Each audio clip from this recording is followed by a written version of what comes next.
Welcome to our main track site. This is about a half-mile up, just a little bit less than a half-mile up from the base of the road on the east side, which is the C470 side, the Denver side.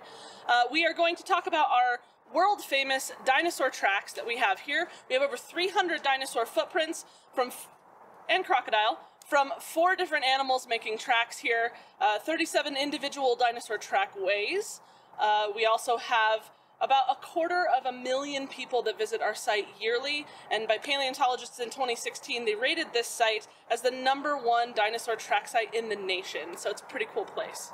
All right, I'm going to introduce you to our dinosaurs that we have here at our track site. We have 2 main different kinds of dinosaurs that were making footprints here about 100 million years ago. Now, this was not a mountain. This was not the side of a hill. We were actually 100 million years ago. Everything east of here, meaning Denver all the way through to Missouri, was an ocean. It was what was called the Western Interior Cretaceous Seaway. Cretaceous is the period of time that this is happening in. And it was about 800 to 1,200 feet deep at its deepest extent.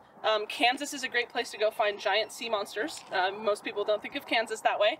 Here on Dinosaur Ridge, we were the beach. We were the beachfront property where the waves were washing up. We're going to look at some ripple marks here in a little bit. Walking along this beach, we have our dinosaurs and a crocodile hanging out here as well. We'll take a look at that. We have duckbill dinosaurs is the common name for them. They didn't really have mouths like a duck. It's kind of a misnomer. We call them hadrosaurs. Hadrosaurs here have rounded toes, 3 of them. They're walking on their back legs and their front legs, smaller front hands. So here we see the hand print, and then we see 1, 2, 3 as the toes. They have a claw that's kind of shaped like this, so it's not really a claw, it's more like a hoof. And you can see that it fits the round impressions. This guy is a little bit bigger than this track. We have about 300 tracks here. A majority of them are these hadrosaur tracks, where we have walking in patterns, walking in lines, walking together. We have adults walking with juveniles, so some possible parenting behaviors. Dinosaur footprints are really great at giving us a look at what the dinosaurs were doing. Yeah, they were walking, but we have to look past just the footprints and see what kind of behaviors you can glean from looking at their tracks. We have small family groups, small herds, migrating in different areas and directions, probably looking for food, hanging out in an area that would have looked a little bit like Florida today, which is weird to think of Colorado looking like Florida and having no mountains, but it was most of our history in that case. The other kind of dinosaur we have here, you can see its track here, short, skinny, 2 toes here. This 3rd one got stepped on by a dinosaur. Happens all the time. They weren't very careful with how they walked, thinking of us 100 million years in the future.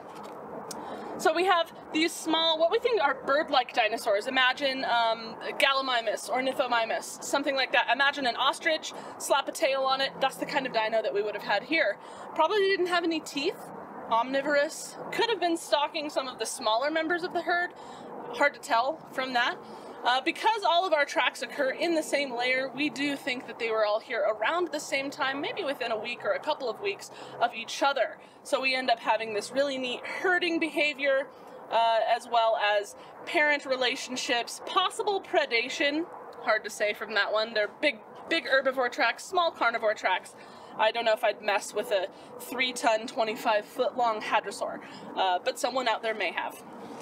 So we are going to get a closer look at some of our tracks, as well as introduce you to the crocodile tracks that we have all over the place here. They're kind of the main predator of the time, so let's go take a look at that.